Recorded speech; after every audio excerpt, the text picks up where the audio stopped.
بسم اللہ الرحمن الرحیم۔ تو عزیزان محترم، امام سجاد کا انداز تھا کہ رات کی تاریکی میں چہرے پہ نقاب ڈال کر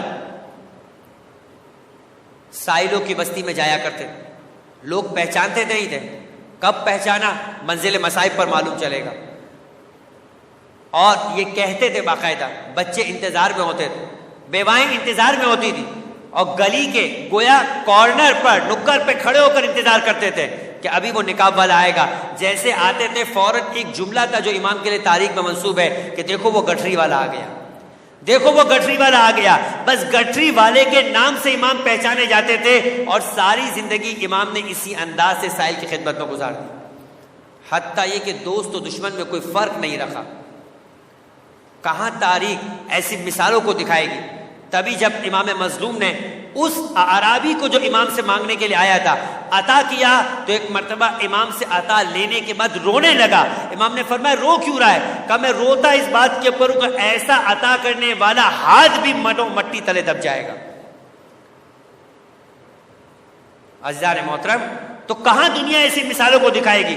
مروان ابن حکم کون سا شخص ہے کہ جس نے جنازہ امام حسن پر تیروں کو برسایا، جو زہر دینے کی سازش کے اندر شریک رہا، جس نے دربار میں جب امام حسین بلوائے گئے تو اس وقت امام کے قتل کا مشورہ ولید کو دیا۔ یہی وہ شخص ہے کہ جس نے دربار یزید کے اندر سر امام حسین کو دیکھ کر خوشی کا اظہار کیا۔ ان سارے جرائم کے بعد یہ شخص مدینے کا گورنر بنا ہوا ہے، اور مدینے والوں میں بغاوت ہو جاتی ہے۔ بغاوت کے نتیجے کے اندر مدینے والے قبضہ کر لیتے مدینے کے اوپر۔ یزید کی جانب سے مصرف ابن عقبہ، جس کا اصل نام مسلم ابن عقبہ تھا، مصرف کیوں کہا جاتا تھا؟ اتنی کثرت سے خون کا بہانے والا تھا کہ خون کے بہانے میں اس کو اسراف کرنے والا کہا جاتا تھا، اس کا نام پڑ گیا مصرف ابن عقبہ۔ اتنی کثرت کے ساتھ مدینے کے اوپر حملہ کرنے کے بعد واقع حرہ پیش آیا۔ 3 دن تک مدینہ مباح قرار دیا گیا یزید کی فوجوں پر، عورتوں کی عصمت دری کی گئی، مردوں کو قتل کیا گیا، حتیٰ کہ ماؤں کے شکم میں موجود بچوں کو بھی قتل کیا گیا۔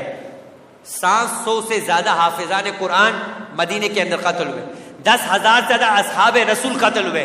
اتنی ہی تعداد میں خواتین کی عصمت دری کی گئی، اور مسجد نبوی میں 3 دن تک گھوڑوں کو باندھا گیا، گھٹنوں تک مسجد نبوی گھوڑے کے فضلوں سے بھری رہی۔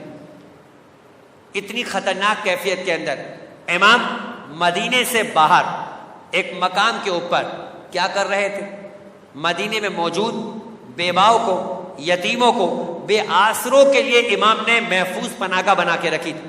جن پناہگاہوں میں رہنے والی خواتین کا یہ کہنا تھا ہمیں اپنے گھروں میں اتنی عزت نہیں ملی جتنی سید نے ہمیں اپنے گھر میں عزت دی۔ یہ انداز عزیزان محترم۔ اور ان گھروں میں کون کون موجود تھا؟ جب مدینے میں بغاوت ہوئی، مروان ابن حکم کو کوئی بنا دینے والا نہیں تھا۔ مروان ابن حکم اپنے گھر کی خواتین کو لے کر چوتھے امام کے دروازے پر آ گیا کہ امام اس سورش و بغاوت کے دنوں میں میرے گھر والے اور میری خواتین کی حفاظت فرمائے، اور امام نے ان کی بھی حفاظت فرمائی۔ اللہم صل علی محمد و آل محمد۔